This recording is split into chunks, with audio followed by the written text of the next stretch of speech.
Lord, prepare me to be a sanctuary, pure and holy, tried and true.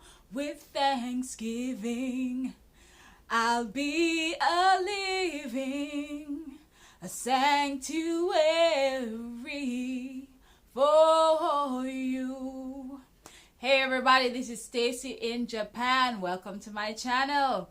And today, as you would have noticed, I did a little something different because today I'm going to talk about Christianity in Japan. Church is not the name of my friend. What am I talking about? Well, as a Christian here in Japan, there are less than 3% Christians, or is it 1%? Either 1% or 3% Christians here in Japan, less than that. And what is very interesting is that many persons have no idea of what church is or the name of Jesus. And as an ALT in junior high schools, I have had the privilege of being able to introduce just these words to my students. Now, how do I do this? Right, I don't go about in my schools preaching, and that would make no sense to them because they have no idea, like church, Bible, Jesus, what? And so I've had the privilege of talking about these aspects of faith, at special times of the season. So most recently, I was able to share my winter vacation with my students. So I put it in a listening activity kind of situation where they had to listen to the details and then I would ask them questions after. So I was talking about Christmas Day and New Year's Day and what I did. So I told them one of the things I did was that I went to have dinner with friends from church. All right.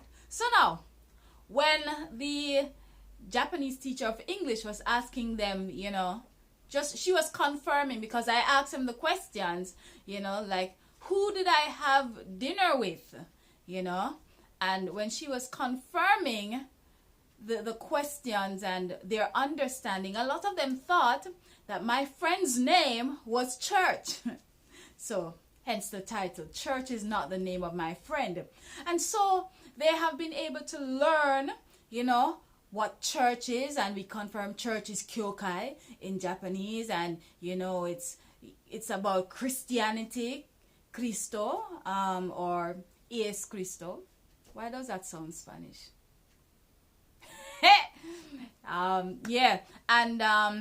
Like there were other lessons that I've done in the past where I spoke about my daily routine, and I tell them, I get up at 5:40 a.m. and I read my Bible. Huh? Bible? Nani sore? So I'm able to, along with the Japanese teacher, tell them that Bible is, I've forgotten Bible. If you remember the Japanese for Bible, please tell me. Seisho? Tabun. Chotto wakarimasen. So, this has become very, very like happy moments for me when I'm able to talk about, these important aspects of what makes me a believer and follower of Jesus Christ. Another lesson that gave me the opportunity of saying the name of Jesus over and over and over, which was just so amazing, was doing the Christmas lesson. So I structured the lesson in this way where I shared, I think, 3 or 4 things about Christmas, and I started by saying that Christmas is when we celebrate the birth of Jesus. But I didn't say celebrate because they're not going to know what that means. So I said Christmas is a time when we have a party for Jesus. And then I said, but Jesus was not born on Christmas Day, you know. So they're like, okay, Jesus, huh?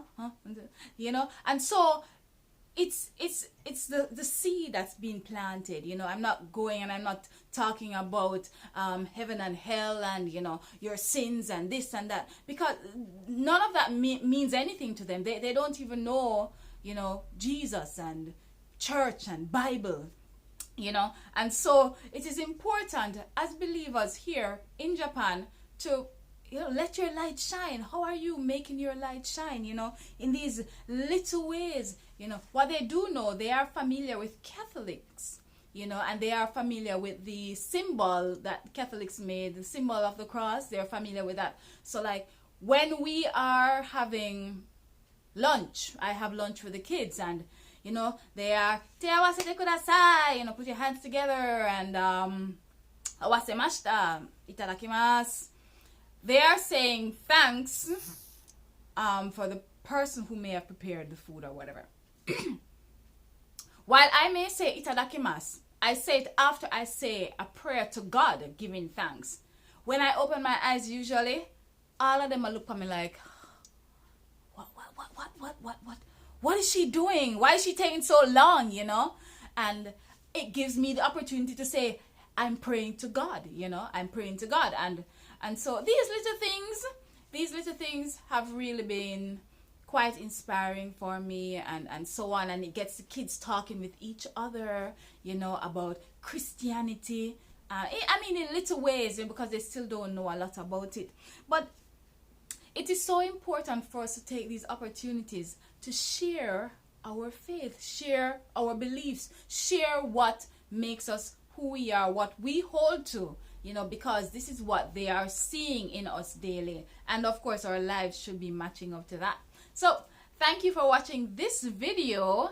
And if you enjoyed videos like this, please let me know. I don't usually talk much about faith and so on, because I'm trying to provide information about Japan, and this is also a great way to provide information concerning that. So you know what it's like here in Japan. They don't know much about, don't use the word faith. That means nothing to them unless you have time and a lot of Japanese skills to explain that. But in the little things that you do when you are interacting with other Japanese people, please be sure, you know, to let your light shine. And just a quick one, I have a Japanese friend, an adult, and she recently told me that, you know, she's looking at me. She knows I'm a Christian, and she's looking at my life, you know, and learning more about Christianity. So, you know, I really have to be careful and be sure to point everything back to Jesus and so on. I did invite her to church once. She came during a Christmas service. So, you know, there are certain expectations of adults who may be curious about what this whole Christianity thing is. So, you know, hey, you're being watched, especially as a foreigner here in Japan. So thank you for watching, and this is Stacy in Japan saying bye. Like my shirt, yeah, big up Jamaica.